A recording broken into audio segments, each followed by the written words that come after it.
Cordial saludo, apreciada tutora y compañero de curso. Mi nombre es Yairet Cárdenas Durán, soy estudiante del programa de Psicología en la Universidad Nacional Abierta y a Distancia, UNAD. Hoy vengo a hacerles una pequeña exposición del curso de Historia de la Psicología. Para esto vamos a hablar primero de la psicología precientífica. Como ven aquí en pantalla desarrollamos una línea de tiempo. Vamos a hablar primero que todo de los aportes de la biología en el siglo XVIII. Hablamos de Darwin y su teoría evolutiva aplicada a los seres vivos. Entonces, las primeras ideas de Darwin las encontramos en su libro El origen de las especies de 1859, en el cual demostró que la evolución era un hecho real y que ésta se fundamentaba principalmente en la selección natural. En este libro, sin embargo, no se hacía referencia expresa de la especie humana, pero de alguna forma pudo interpretarse que el hombre, igual que cualquier especie, era producto de la evolución. También tenemos a William Howey, que demostró que los métodos de observación inductivos se pueden aplicar a fenómenos biológicos. Hermann Spencer, que proclamó antes que Darwin que la mente solo podía comprenderse mostrando su evolución. La biología no solo se ocupa de los factores genéticos y evolutivos, sino que también examina el nexo íntimo entre su comportamiento y el sistema nervioso. Luego veremos los aportes de la filosofía en el siglo XIX. Aristóteles, con la orientación naturalista, él creyó que el hombre era susceptible a ser observado de forma natural y que estaba sometido a las leyes de la naturaleza. En base a esto, él dijo que la psique o alma no es un elemento que proceda del mundo de las ideas, sino que es parte de este mundo de sustancias. Luego tenemos a Platón, que distinguió en el ser humano dos entidades, alma y cuerpo. En base a esto, Platón dijo que el alma ha vivido antes de pertenecer al cuerpo. De este planteamiento nació el dualismo. Luego tenemos dualismo frente al monismo, que nació en base a lo dicho por Platón. Descartes profundizó en este tema, lo que lo llevó a hacer una gran influencia en la psicología, pero a raíz de esto también nació el monismo, que decía que el hombre era una sola entidad. Entonces era algo totalmente distinto al dualismo. Las dos teorías más importantes sobre la relación mente y cuerpo como entidades distintas fueron el interaccionismo de Descartes y el paralelismo psicofísico de Leibniz, y que se usa hasta Spencer y Bay. Luego vamos a hablar aportes de la fisiología en el siglo XIX. ¿Qué nos aportó la fisiología? La distinción entre nervios motores y sensoriales. La ley de conducción nerviosa a comienzos del siglo XIX hubo una clarificación correcta de las vías nerviosas por obras de Charles Bell y Francois Mehendi. Bell descubrió unas vías ascendentes o deferentes, la de los nervios sensoriales, y Mehendi descubrió las vías descendentes o eferentes, que son la de los nervios motores. De esta forma ellos colocaron fin a la creencia de que las vías nerviosas transmitían indiscriminadamente la sensación y el movimiento utilizando las mismas vías.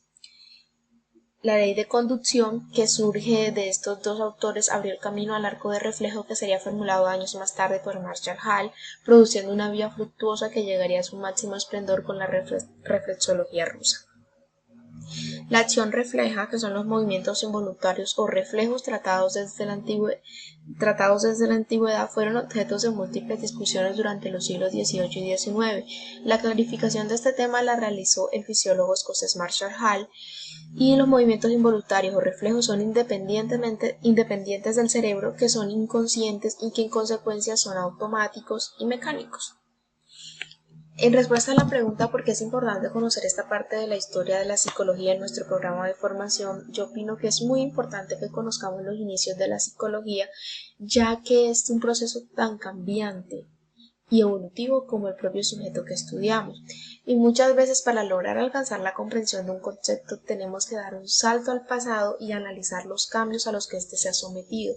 Así en un futuro podremos aprender de errores y victorias con el fin de ampliar más nuestros conocimientos acerca de los misterios que oculta la maravillosa mente humana. Vamos a hablarles ahora de la psicología científica. Para esto desarrollamos un mapa conceptual que están viendo en pantalla. Pero primero que todo, ¿qué es la psicología científica? ¿Qué es la psicología? La psicología es la ciencia que estudia la conducta humana y sus procesos cognitivos y por tanto tiene una epistemología clara.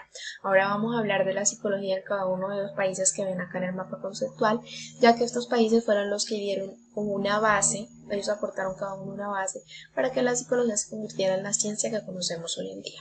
Empezamos por la psicología alemana.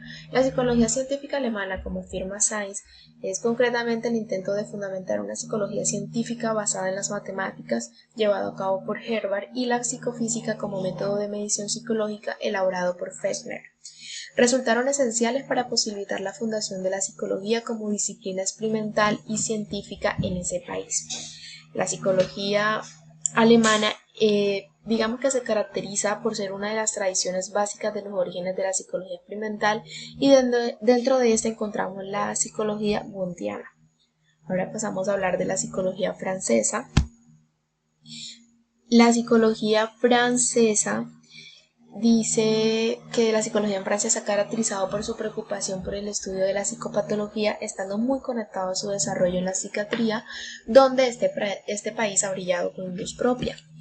Como el fundador de la psicología francesa, Ribot fundamentó una psicología científica que se basó en estudiar hechos de la filosofía, introduciendo las escuelas de los ingleses y alemanes en la psicología francesa, y la convirtió en neuropatología mental. Sus campos de investigación principales fueron las perturbaciones mentales y los problemas del lenguaje. La psicología británica dice que el desarrollo de la psicología experimental británica se dio en Cambridge y Londres, y la psicología británica dio aportes fundamentales para la psicología contemporánea y su evolución. Resaltan autores como Bain con su obra Los sentidos y el intelecto, y además promovió el nacimiento de la revista Minal, reconocida como la primera revista a nivel mundial dedicada a la psicología. Tenemos la psicología rusa. Dice que la psicología rusa se caracterizó por sus inicios por una lucha constante entre dos tendencias externas que fueron el idealismo y el materialismo. Los estudios de la psicología ruso-soviética sostuvieron que todos procesos psíquicos, incluidos los procesos mentales superiores, eran una propiedad producida por el cerebro.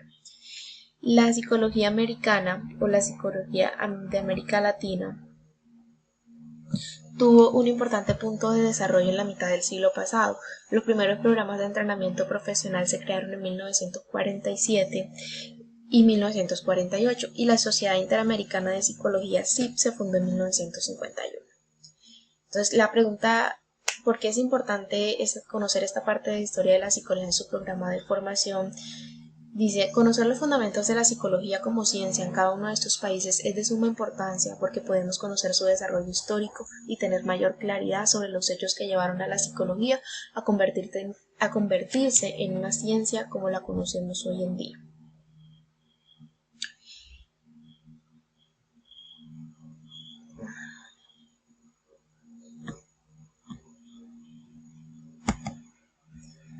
Ahora les voy a hablar un poquito de la importancia de las escuelas o los enfoques psicológicos. ¿Por qué es importante conocer esta parte de la historia de la psicología en nuestro programa de formación? Es de vital importancia conocer las diferentes escuelas o enfoques psicológicos que existen, ya que por medio de estos enfoques podremos comprender cada estudio que se ha realizado y la efectividad de estos al momento de tratar a nuestros pacientes. En pocas palabras, los enfoques psicológicos son una guía o un manual para el psicólogo que lo ayuda a brindar un tratamiento adecuado a sus pacientes. Un ejemplo de esto sería que el enfoque conductual indica que el comportamiento de las personas depende fundamentalmente de su comportamiento de reacción a los diferentes estímulos que se dan con la interacción de la persona con el lugar donde se encuentre. Por lo tanto, al estudiar esta rama de la psicología y al tratar a los pacientes en base al conductismo, podríamos recopilar datos y luego organizarlos para conformar un conjunto coherente y preciso de lo que esté atravesando nuestro paciente. Luego podremos formular las hipótesis y a partir de relaciones entre los datos que hemos obtenido. Vamos a hablar ahora de circunstancias que impulsaron el desarrollo de las escuelas psicológicas. El psicoanálisis fue creado en Viena por Sigmund Freud. Él estaba interesado en encontrar un método efectivo de tratamiento para pacientes que sufrían de histeria y otros tipos de neurosis. Pero es que hablar del psicoanálisis es hablar de Sigmund Freud. Freud se centró en el estudio del inconsciente y comparó la psique humana con un iceberg, puesto que sostenía que solo una pequeña parte es visible y el resto se encuentra por debajo de la superficie. Freud pensaba que nuestros pensamientos y acciones están influidos por factores que están fuera de la conciencia. y que derivan directamente de nuestro subconsciente. Por lo tanto, la psicología se debía centrar en estudiar estos impulsos inconscientes para poder entender a una persona. A raíz de esto, Freud descubrió o planteó el yo, el ello y el superyo, en fin, etc. El conductismo es una escuela psicológica que se desarrolló en los años 50 de la mano de pensadores como John Watson, Ivan Pavlov y Skinner. Los conductistas creen que la observación del comportamiento es la clave para la psicología, es decir, no se analiza el funcionamiento de la mente, sino que se observa el comportamiento humano, como ya habíamos planteado anteriormente. Las corrientes anteriores como el estructuralismo y el psicoanálisis se centraban en los procesos mentales, pero Watson se opuso a esta idea y provocó un cambio en el campo de la psicología, ya que Watson sostenía que el centro de atención debía estar en la conducta manifiesta y observable y que el comportamiento humano puede ser entendido mediante el examen de la relación entre los estímulos y las respuestas. Por lo tanto, esta escuela psicológica sostiene que el comportamiento se explica en base a causas ambientales y no en base a fuerzas internas. El conductismo sigue teniendo una gran influencia el día de hoy, puesto que se aplican numerosas técnicas conductistas en programas de modificación de conducta y psicoterapia. El humanismo se desarrolla como una respuesta de las escuelas psicológicas a las escuelas psicológicas del psicoanálisis y el conductismo, mientras que las escuelas anteriores se centraban esencialmente en la conducta humana normal, la psicología humanista se centra en ayudar a las personas a desarrollar todo su potencial, puesto que se centra en ideas como el crecimiento personal, la libre voluntad del individuo. La psicología humanista es una actitud sobre el ser humano y el conocimiento. Las principales ideas de esta corriente psicológica son las siguientes. Dice que se le asigna una importancia esencial al individuo, a la libertad personal y al libre albedrío, y se centra en la experiencia consciente y se le da una importancia a todo lo relacionado con la naturaleza humana. Acá en la diapositiva número 5 le adjunto una captura de pantalla de un juego que realizamos, que era relacionar las teorías de cada uno de estos autores, teorías, etc. Y les quiero expresar que como psicóloga en formación tengo un gran compromiso con mis estudios. Quiero aprender todo lo requerido para convertirme en una excelente profesional, ser siempre muy empático con las personas que estén a mi alrededor, ser una profesional muy humana. Quiero lograr como profesional ayudar a las personas que lo requieran y en este proceso poder seguir estudiando y comprendiendo la mente humana, que aún a pesar de todos los estudios que se han realizado sigue siendo un misterio. Pero mi objetivo principal como futura psicóloga es brindar ayuda a todas esas personas que tienen problemas, a todas esas personas que lo necesiten.